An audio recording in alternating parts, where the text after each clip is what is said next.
Class शुरू हो गई। लेकिन एक बात हमारे मन में बार बार आने लगी कि हम देरी से आए। खास ड्रामा में ऐसा होता हम पहले आ जाते। हमारी समर्पित बहनें, समर्पित भाई, इन्होंने बहुत कुछ प्राप्त कर लिया, हमारा तो देरी से पाठ शुरू हुआ।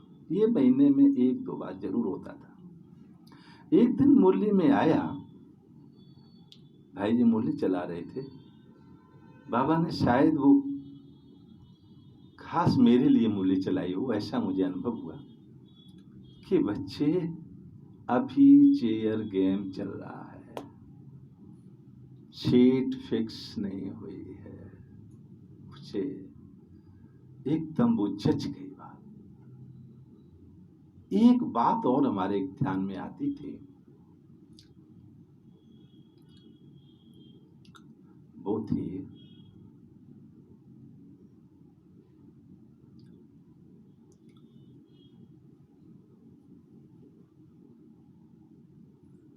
तो इस तरह से हम ज्ञान में आगे बढ़ते रहे। रोज कहीं यहाँ पे जब तक हम रहते थे तो कभी ऐसा नहीं हुआ कि मैं क्लास मिस कर दूं। बाहर जाना हुआ तो अलग बात है, लेकिन रहते रहते क्लास कभी मिस नहीं होती थी। तो मैं यही अपने बहनों और भाइयों से कहूंगा कि क्यों, कहने का भाव क्या है कि जितने समय में मैं यहाँ पे आया, बहुत भाई बहन साथ में क्लास की, 6 महीना किया, साल भर की, बहुत समय से उन्होंने किया क्लास, और अचानक वो चले गए। छोटी छोटी बातों में वो चले गए। कोई कहता था इसी तन में आए, यही तन, कोई और तन क्यों नहीं लिया?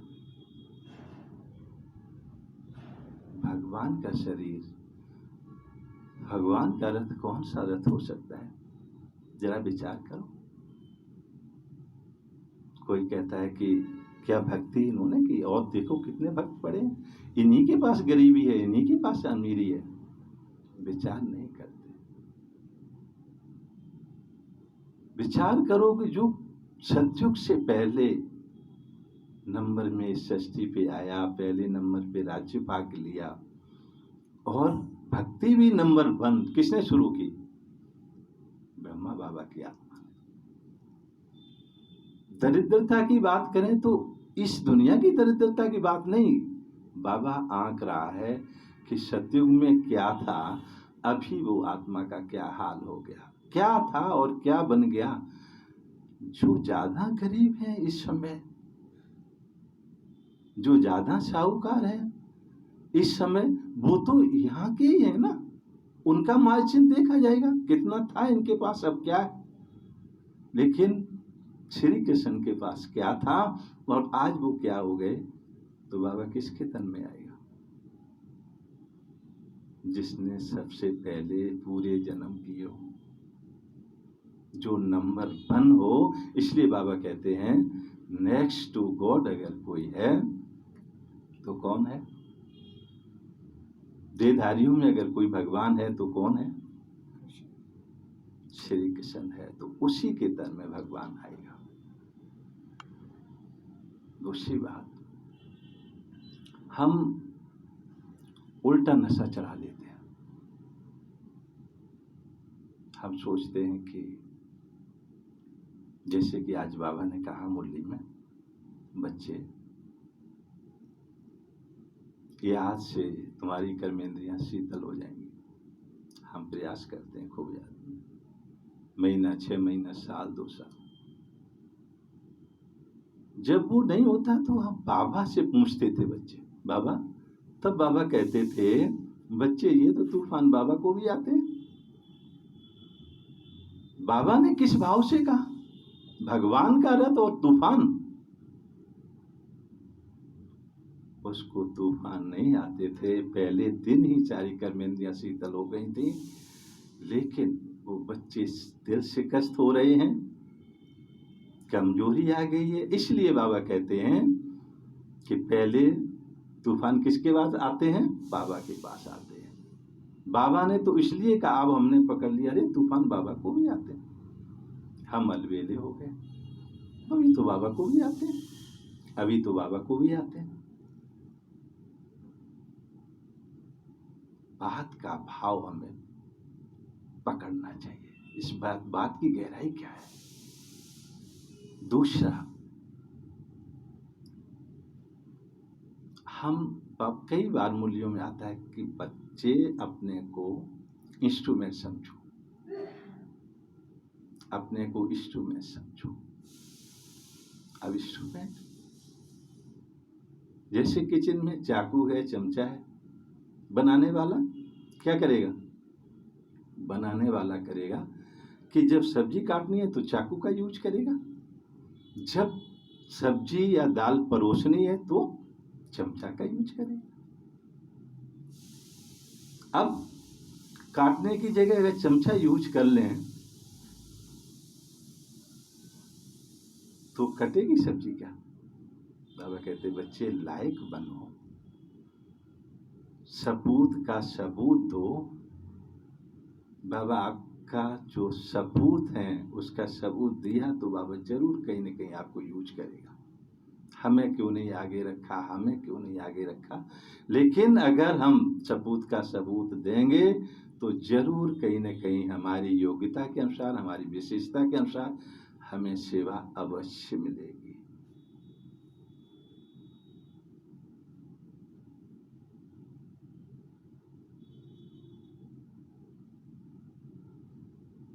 अंत समय में नए भाई बहनों को मैं यही कहूंगा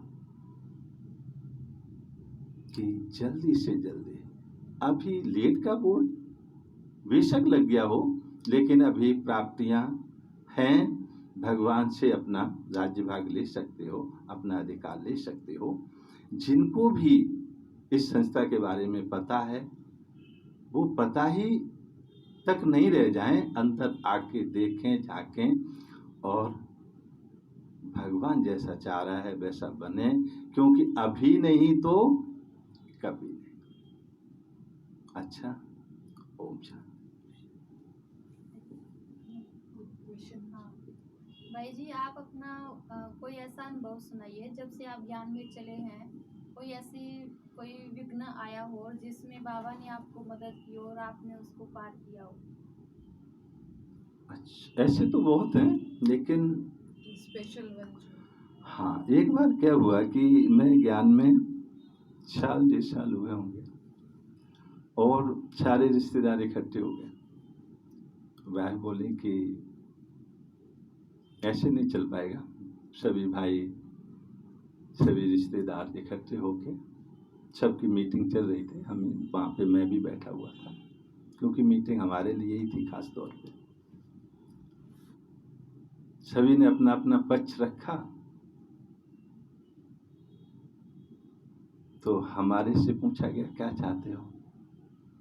हमने कहा अब इस शरीर में रहते रहते परम पिता परमात्मा माँ का अगर तो हाथ छूटेगा ही नहीं, ये शरीर जब तक है तब तक हम वहाँ जाते रहेंगे। थोड़ा सा इष्टिक शब्द थे, एकदम लौकिक। पिताजी बोले आपको रोक कौन रहा, बेशक आप चलो, लेकिन बच्चों का भी हमने भी कभी शिकायत नहीं आएगी। और वो दिन आज दिन कभी मना नहीं किया, और बात को लेके जरूर बात हुई होगी, लेकिन किसी रिश्तेदार ने, किसी भाई ने, किसी संबंधी ने ये नहीं कहा कि आपको संस्था में नहीं जाना, आपको ब्रह्मा कुमारी में नहीं जाना। और भी कई बातें हैं। एक बात,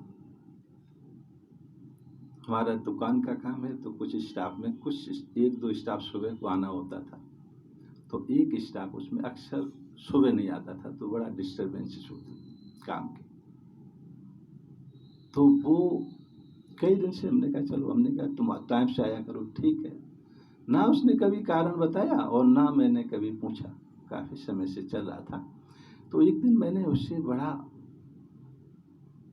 सद्भावना से उसको बुलाया, मैंने कहा विनोद भाई तुम लेट क्यों हो रहा, रोज तुम लेट आता है, कभी कितने बजे, कभी कितने बजे, लेकिन आत्मीयता से। ऐसा नहीं कि हमें कुछ उसको जो है ना सुनाना था, बिल्कुल हमने जो ना सम्मान पूर्वक उससे पूछा और उसने अपने दिल की बात बताई कि हमारी बिटिया है ना जो आपने देखी, कभी कभी वो मेडिकल में लाता था, 5-6 साल की थी, भाई जी उसको जो है ना रात में वो जग जाती है, बहुत तकलीफ होती, कांपती है, कहीं बाथरूम में, कहीं कहीं कहीं कहीं कहीं बहुत तकलीफ करती, तो हम सुबह झाड़ा लगवाने जाते हैं।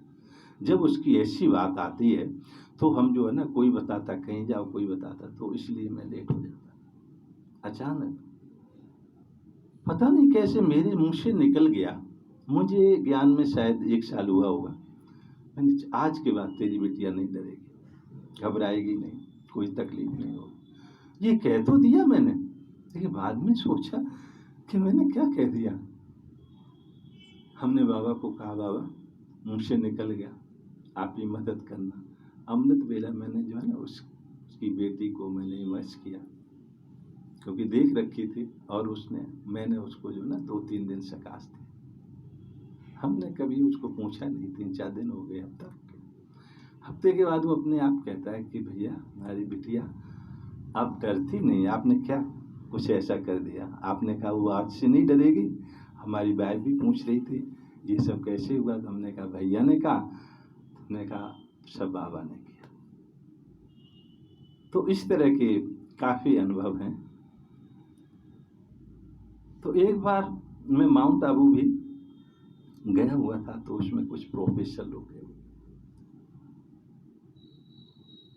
हमारे लालचंद भाई भी थे, तो वो प्रोफेसर लोग जो है ना बहुत मतलब ना उसकी बात कर रहे थे, लॉजिक, वो लॉजिक बात कर रहे थे कि क्या लॉजिक है, कैसे भगवान जी, बहुत दिन से वो ज्ञान में चलने वाले, लेकिन पता नहीं वो ऐसी बात कर रहे थे। हमने कहा इनको कितना हो सकता है नहीं हूँ, लेकिन बाबा मिलन का समय था, तो 1.5 साल हुआ था मैं बाबा मिलन में गया था, तो उसमें वो लोग आए हुए थे, दीदी ऊपर हमें ले गए थे, शायद वंदना दीदी थे, तो वो लॉजिक कुछ करो, लेकिन हमें संस्था को रिप्रेजेंट करना था, तो हम छोटे थे, तो हम बड़ों को कहते भाई जी कुछ समझाओ। लालचंद भाई को कहा हमने कुछ बताओ इनको, वो बोले नहीं आप ही बताओ, वो जानते होंगे शायद उनको। मैंने कहा जाने जब इन्होंने मुझे रेफर कर दिया तो मैं क्या कहूँ, कुछ तो समझाना चाहिए। तो पता नहीं अचानक वो उनमें से एक मैथमेटिक्स का प्रोफेसर था, एकदम बाबा ने टच किया। हमने उनको पूछ लिया कि मैथमेटिक्स में भी तो हम मान लेते हैं x बराबर इतना, y बराबर इतना, और हमारी इक्वेशन सॉल्व हो जाते हैं, मान लेते हैं ना। बोले हाँ मानते सही। हमने वो क्या लॉजिक, उसको लॉजिक मानेंगे, बिल्कुल लॉजिक है, हमारा सिद्ध हो जाता। तो हमने कहा कुछ दिनों के लिए, कुछ महीनों के लिए नहीं कुछ है, लेकिन मान ही लो, अगर आपको कुछ प्राप्ति हो तो कंटिन्यू कर लेना, नहीं तो आपकी मर्जी। उसके बाद वो कोई बात तो उन्होंने लॉजिक की नहीं करी, 1-2 दिन हम साथ भी रहे, लेकिन अब वो कहाँ पे हैं, किस तरह से हैं, मुझे समझ नहीं आ रहा। ना मिले, यहाँ पे तो नहीं आते हो, और कहीं चलते जाए, सेक्टर 14 में कोई क्लास चल रही वहाँ पे, तो ऐसे बाबा मदद कर देता है। एक बार बाहर गए थे, तो 1 महीना ही हुआ था, तो मैं मुरली, क्योंकि उस समय इस तरह के साधन नहीं थे, तो हम मुरली बंधवाई नहीं थी, तो ऐसे ही चले गए। मुरली का शौक था, तो मैंने पता किया उस कस्बे में कोई ब्रह्मा कुमारी सेंटर है, पता लगा हाँ है। वहाँ पे जाके हमने, क्योंकि समय उनका रेस्ट का था, हमारे पास और समय नहीं था, तो मैंने वहाँ गेट पे थोड़ा वेट किया, बहने आई, उन्हें मुरली सुननी थी, तो आ जाओ। व्यास से अंदर ले गए, उन्होंने मुरली सुनाई, कुछ मुरली में बीच बीच बातें जो आती थी मैं बताता गया, मुरली पूरी खत्म हो गई। तो कुछ आपस में डिस्कस हुआ बाबा की मुरली में, डिस्कस के बाद जो है ना, उन्होंने हमें पूछा भाई जी कितना समय हो गया। मैंने कहा बहन जी 1 महीना। वो क्या, बोले 1 महीना। बोले हमारे यहाँ तो 10-10 साल के भी कुछ नहीं समझते। तो इस तरह की जो मिलते हैं तो बड़ा उमंग उत्साह आता है। अच्छा, ओम शांति। ओम शांति। कोई क्वेश्चन पूछना है किसी और को? थैंक यू भाई जी, आपका बहुत बहुत धन्यवाद। आपका एक्सपीरियंस सुन के हम सब भी शायद सभी उड़ गए थे, मैं तो उड़ गई थी। बहुत अच्छा अनुभव था आपका। आगे भी हम ऐसे अनुभव आपको पहुंचाते रहेंगे। तब तक के लिए ओम शांति।